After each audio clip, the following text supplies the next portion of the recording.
What's up, guys? Ricky here with another video. So I've been getting asked about this little platform or this little funeral type thing for Predator's little table I built, and I realized that I haven't taken anybody through kind of how I made some of these dioramas. I do have a few diorama videos where I show you, kind of talk through the process, but I don't actually show you what went into it. So what I want to do real quick is just kind of show you the process that I did if you all want to do it. It was an easy make. I'll show you the paints that I used and kind of the process. And take you through it. So here's it real quick.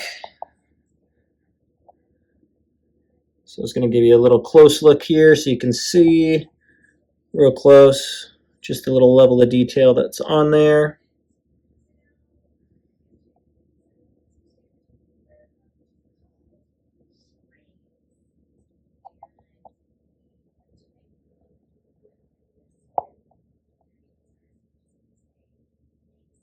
Cool. Okay, so what I'll do is I'll take you through the process. So I'll get you set up here on this little stand next to me, and then I'll take you through, yeah, kind of what I did real quick. Okay, so one thing too, just to note, so I have been making dios for like over a decade now. So it started off as a fun little project. You have something, just want to see what I could do. And you ended up making some really cool stuff. So it did take time to get good at it, but there's a lot of easy practices you can do to create it. So everything that you're going to learn here, you can definitely apply to other dials you're going to use.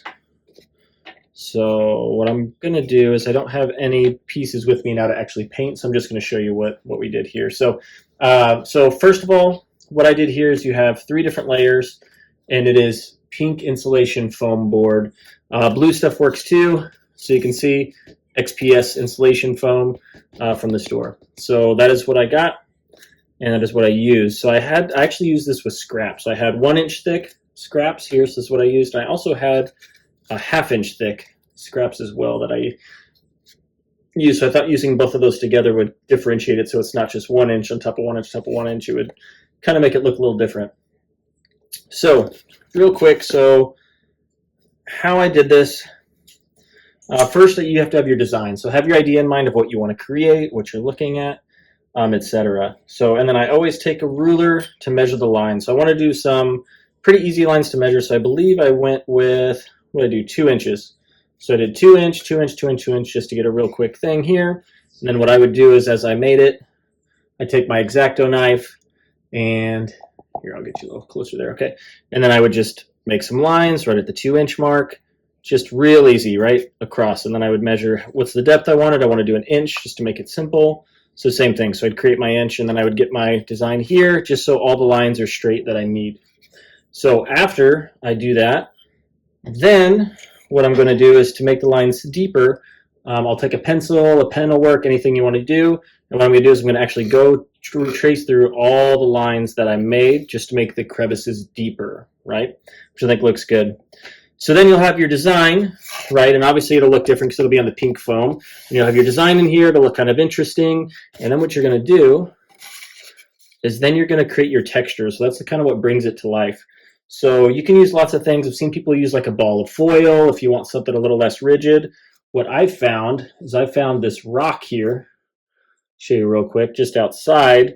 And it's just a chunk of concrete with a lot of little rocks in it. And I thought this was perfect. So this is what I use on all the things. It's what I used on this. It's what I used on this whole base here that I made here that I do all the reviews on, as well as the castle. You can look kind of behind here.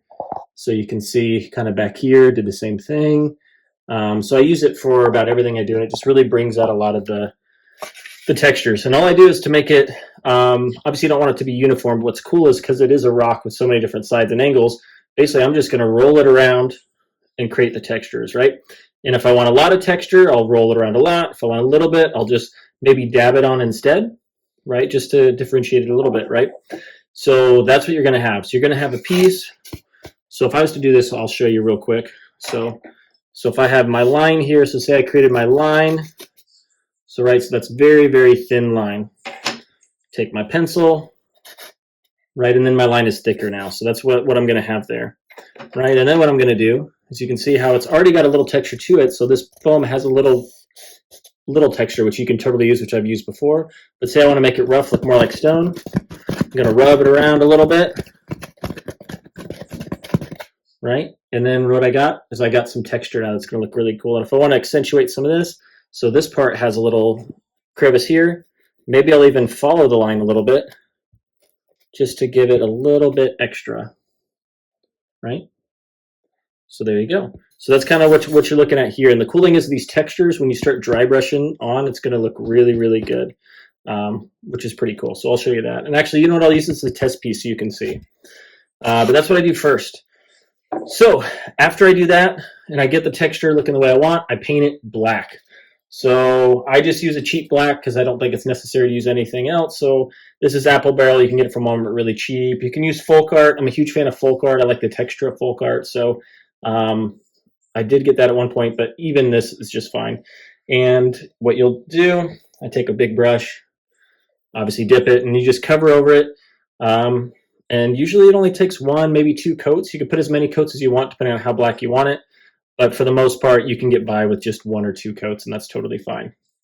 So that's the first step. Then you wait for it to dry. Once it dries, then this is kind of where the magic happens. So what you're going to do is I take a gray. Like I said, I like to use folk art. So this is a medium gray. And then what I'll do is I'm going to put just barely any on my brush. So I'm going to dip it in there. And then I'm going to have a piece of, paper, maybe an art thing, or sorry, a paint holder or whatever. And I'm just going to dab it till I get a little bit off of it. So, because I don't want to glob it on, right? So I don't want it all off, but you'll find the texture that you need once you do it. So dab it off a little bit, and then you're just going to start applying it. So then what I do is you have the black on the base coat, and I'm just going to apply it. And basically what I'm doing is I'm just trying to make it cover, but still have these creases that you can see here be dark, right? Which is nice. So that's what you're going to do. Now, if I was just to do that, then what you're going to have is it's going to be a brighter gray color. Now, depending on the depth, so if I want it to be darker, maybe I just do one coat. If I want it to be a little lighter, maybe I'll do multiple coats. But every time I'm barely putting paint on there just so I bring out certain parts of it.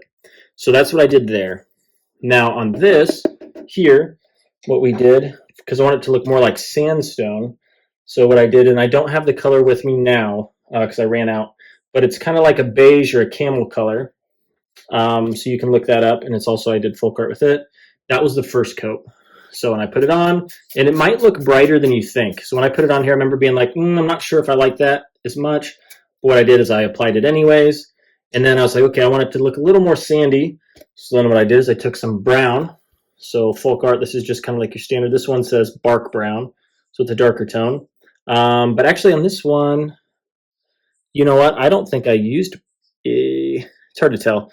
I might have used just regular brown on here. But either way, I used a brown. And then I did even less paint. So you're talking about putting brown paint on there and really dabbing it off to where you barely have any on your brush. And then I just subtly went over it on certain spots. So you can see where the brown is in most of the spots, right? And I just kept going over it until I liked the consistency of what it looked like. So you'll see a little bit more in some areas, like here in the corner, right? And just kind of throughout. So that's what I do there, right? So then what I did is I applied that same method to the rest of it. So you're talking, right, the second piece, and this one kind of, you can see the stone a little bit more. You can tell I did a little bit less, right? So here, I did a lot more of the rough edges on the sandstone because I really wanted the texture to be different. So I used that rock a lot here. I used it a lot here too, even though I knew this was going to get covered up, just in case I wanted to use it for something else later. You can tell with this one, I did very little, right? So just little tiny spots here because I want it to be smoother, right? And this is a thinner piece of material, thinner foam. But yes, that's what I did there. So you can really see the gray really shines through because I made it a little bit brighter. And this is so I wanted to paint it like that just in case I wanted to have them set on this instead, right? So you can have a little bit of differentiation. So, and you'd be surprised when you make these things how much you use some of these pieces for other things, right? In photo shots or whatever you might be using. So that's it there. You see I did a lot of texture on the sides. So you can see there, that looks really good. Right? And I'm just using black, medium gray. That's it on those stone ones. And then you can tell, so I just repeated the process that I did on this one on the top piece, except I wanted it to be a little different. So I decided to do just one line down the middle, do the gray, and then I wanted to add this, that same process I did with the sandstone on there, right? Which is pretty cool. So what I'm going to do now Oh, sorry. Actually, let me talk you through the last process. And then what I'll do is I'll do a little demonstration just to kind of show you what it looks like. So you got that there. And then what I always do is after I get it done, I like to do a black wash. So all the black wash is a mix of water and black paint. What you want to do is you want to test it out. So you want the right level of water versus black. So what I'll do is I'll usually do like a couple squirts of black in there, and you can measure it out if you want, but I've done it so much to where I kind of know what I want to do, right? So do some black paint, so a few squirts of black paint in there, and then fill it up with water. Shake it, and then I test it out. So you want to test it because if you don't, yeah, you might have it too dark or too light. If it's too light, it's not that big a deal because you can darken it. Pour some water out, add some more black paint, no big deal. But I've had things where I made it too dark, and I already started applying it to a figure without doing it. When I was doing an action figure customization, I basically made the figure black, and nothing on the bottom showed through, which was unfortunate, right? Because on these, what I do with a lot of this stuff is there's a few things you can do. You can have your black wash, and you can apply it, and then what you can do is then you can wipe some off if you want. Like some people wipe it off during the process. I like to wait, so I don't do it until afterwards, so after it's dried a little bit. And this is usually, say, on action figures or things like that already have a hard material that isn't going to rub off, right? And then what I'll do is then I'll get the cloth a little moist and I'll rub it off. And that's how I like to do it if I want to keep the crease. When I do these, I just let the black wash sit. And I know some people maybe don't do that, but I like to do that because I think it makes it look a little more aged, etc. And it tends to work better with my project. So what I use is a pretty light black wash. And then what I'll do is I get the black wash the way I like it, and then I'm just going to cover over it with this wash, right, and just let it sit and dry. And what it does is it kind of fades all the colors together, right? So it kind of makes it all look like it's one piece rather than having like these brush strokes showing or maybe it being a little brighter or whatever. But it's kind of depends on you, right? So the thing is too is if you do it and you're like, I don't really like it very much, you can always dip some more gray paint in, dab it off to where you have barely any on the brush, and just go over your process, the thing you did. So don't think that you ever like your project's ever ruined, because you can always figure out a solution. Because I've had that happen on tons of action figures and stuff where I start off, I have this idea, I mess up. What happens is there's always a way you can fix it. So don't feel disheartened if that happens. But yeah, so after I black wash it, let it sit. After it dries, then it looks like this. And then I like to seal it just to make sure that it stays good. Even though it tends to look better without sealer, the problem is the paint comes off very easy without sealer. And it still can come off even with sealer. But what I use is I use a Mod Podge for these projects. So what you'll find out is you don't want to use a spray. If you use a spray Mod Podge, it will eat your foam. Okay, just so you know that. If you're doing that on purpose, great, because I have done that on some projects. And I'll actually show you an example where it actually works really well to do that, and it makes it super durable. And I don't know if other people do that, but that's something I did for this game I made, and it was awesome. But I use this. So I use matte Mod Podge, so it's not too glossy, because that's the last thing you want is it to be glossy unless you're going for that. And then what I do is I just dip it in barely, kind of rub it off a little bit, and then I apply it. So I apply it on pretty thin, just so it covers, it won't get into the creases, right? It's not going to get into the creases, and I don't want that, right? I just want the texture to show, so I'm barely putting it on there. So you can see how there's a little sheen to it, and that's me barely applying the matte paint to it. But that's enough to make it a little more durable, so it lasts. So yeah, so that's kind of the process. So what I'll do is I'll use that little example that I did here to kind of take you through the process, and yeah, actually, let me show you that thing real quick. Show you how you can eat foam, or maybe I'll make a whole nother video on that. But I'll show you real quick. I'll give you a sneak peek. Okay. So y'all, so here's an example. So this is ground I made. So this, and I love this. This turned out really good. So this is for I made it for a diorama, but I did make a game where I actually sprayed more on, so it made it even more crazy than this. But what you do if you take a spray Mod Podge like that and you spray it on the foam, it eats it. And this can make for really cool kind of mud or ground or whatever. And it makes it super durable because you're putting the sealer on first, right? So I sprayed it on certain spots. You can see where it dropped, where it dripped, and it just started eating it, which adds some little variation there. And after you do the texturing on it, when you add that, it is phenomenal. It looks cool. So then what I did is I did almost like a reverse process on here as I sprayed it. So it got all eaten. And then I painted it black. Then after black, I did on this particular one, let's see, I did a brown or maybe a terracotta, like a brick color. and I kind of rubbed over it, and then I added a little bit of beige here and there, and then I black washed it so it kind of faded together. And then, yeah, I mean, you can seal it after. I can't remember if I think I did seal it after even, just to make sure that that's sealed. But yeah, you create a really durable piece there. So if you do want it to eat your foam, there you go, right? You can have it eat it. But yeah, other than that, if you don't want your project to look like that, don't do it. Okay, so I'll show you real quick on this back piece of this foam. So I'm just dipping some black paint in here. If I had a paint thing, it would be a little bit easier, but just put a little bit of black paint on there, and you can put it on as thick as you want, whatever, and you're just basically filling up everything, right? So you're filling up the creases. Like I said, you put as much paint as you want. You want to make sure none of the pink is showing, right? And sometimes you can get away with just one coat, especially if you're going to cover it. I don't think you need more than one, but if you want it to be a little more durable, whatever, you can add more. The only thing is the more you add, the more you kind of get rid of your textures, okay? So, okay, I got a little piece there that's still pink.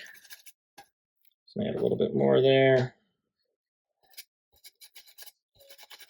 And if you have some gaps, like say you made a line and then you can't reach, you can always use a smaller brush too. Okay, so like I said, I'm just going to do it on this little small piece so you can see how it's black. And you can see you can really, those textures are kind of starting to show up a little bit. Okay, so now what we're going to do is I'm going to wait for this to dry real quick, and then I'll dry brush the gray on there and show you how much of a difference it can make. Okay, so it's dry now, so you can see, so dried, looks good. Now what I'm going to do is, and also one thing too, so I use, like I said, a bigger brush, and I actually like to use one that's kind of worn out a little bit for a lot of the textures. So you can use a fresh brush if you want, because I mean every brush is going to start off that way, but yeah, when you can get one that's kind of used a little bit, it tends to work better for some of these, or I think so. So what I'm going to do is I'm going to take my gray paint now, my medium gray, dab it on. Like I said, I don't want too much on there. You're going to find out what consistency you want. So I have like a dirty rag here that I'm going to get a little bit off of it, and then we're going to see. And then what I'm doing is I'm just going to apply a little bit over here till I like what I'm looking at. And right, so I put it on pretty thin so I can add a little bit more, right?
And you can see it's starting to turn a little bit grayer.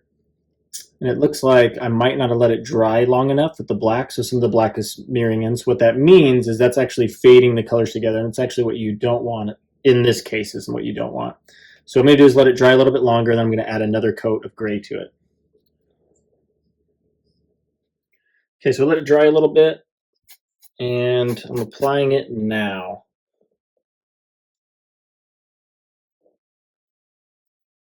So this is a good example of what I said of, like, if you mess up. So for instance, like I didn't let the black dry long enough because I'm trying to, rush through this to show you a video tonight. But you can always redo it, right? So I let it dry a little bit. Now what I'm going to do is I'm going to apply, right, some more. And you can see already, like it's really starting to come out now, right? So it's really starting to fill up the places that you want to and really showing off those textures and details much better. So I'm hoping you can see it. I'm hoping it's showing up on camera well enough. Because here you can really see it. It's very apparent that it looks different now. Right, so it's definitely looking more like stone and gray, which is nice. So now what I want to do, if I want to keep it that way, I can do that, and I think that's a pretty good tone, honestly, for like concrete or whatever you might be doing. Like I said, if you want to brighten it up, you just add a little bit more gray to your brush, or you can add a lighter color if you'd like to. So you can go with a lighter gray if you'd rather do that, or even just adding an extra layer of gray will, like I said, will bring out more and more. So you can put as many coats as you want, and all it's going to do is make the gray more prominent.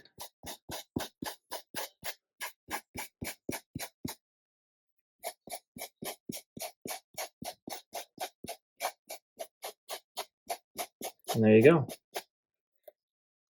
So easy to do, right? And then what we do is then afterwards, if I wanted to, like I said, I could add a black wash and darken it a little bit depending on the tone I wanted to go with. But that's kind of the process, and that's pretty easy to do. Now, let's say we wanted to do something more like that stone. So, which you can do it built off this if you want to, which is totally fine. So what I'm going to do is I'm going to let this dry, and then I'm going to add, what I'll do is I'll just add brown for this example because I ran out of the color here that I use for the sandstone, and you can at least get the idea of how we're going to differentiate it a little bit. Okay, so now I'm going to demonstrate kind of how you make the extra colors here. So like I said, I'm missing the colors, so what I want to do is just show you what even a bright color looks like when you put it over the top, because that's kind of what I did there. So I'm going to use a vintage white because that's what I got right now. I know that's going to be quite bright, but I'll show you what I do. So obviously I'm just putting a little bit of paint on there, and then I'm dabbing it off. Especially since it's going to be a brighter color going over the top, you're going to barely want any on your brush. Basically just enough to where you can barely see it. Because what happens if you put it on thick, it's gonna glob up on your thing, and it's not going to be what you want. So then I put it on pretty light, and now what I'm going to do is I'm just going to rub it on here.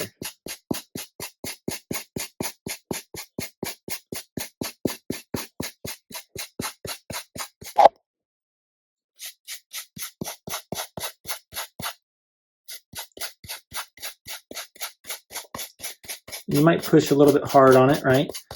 Because you barely have any on the brush.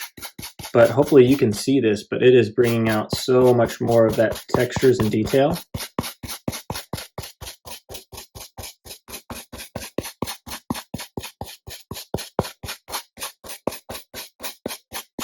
There you go. And like I said, hopefully this is catching on camera. It's hard to tell. I'm trying to look at the camera here to see if it's showing up. All right, but it's looking, you can really see how it's showing up here. You can see the black right in the little creases, the dark gray over the top, and then you can see where the white's really starting to show up here. Like I said, you can put a little bit on there. You can see how it's still, right? It's still just showing up. All right, it's really showing off. Look at that. You can see those textures, and if you like the way that looks, you can keep it that way. Or what you can do is, like I said, take a black wash, and I just say a light black wash over the top. What that does is that'll kind of tone down the colors and kind of make it feel like it all kind of flows together, look a little more natural. So cool. So hopefully that helped you all a lot. And then yeah, after I do, I'm not going to do it for this video, but yeah, take the Mod Podge, barely put any on, and just make sure that I just get enough just on the top, just so it's a little more durable. But yeah, but that was it. So cool. Well, hopefully y'all liked the video. So I've been asked a lot about it, so I thought I'd just do a quick tutorial video, and this will work across all dioramas, not just this particular one, but you'll be able to make, things just like this, which is really cool. So thank you all for tuning in. I'll keep bringing customizations, reviews, etc. to you all. Thank you, and I'll catch you on the next video.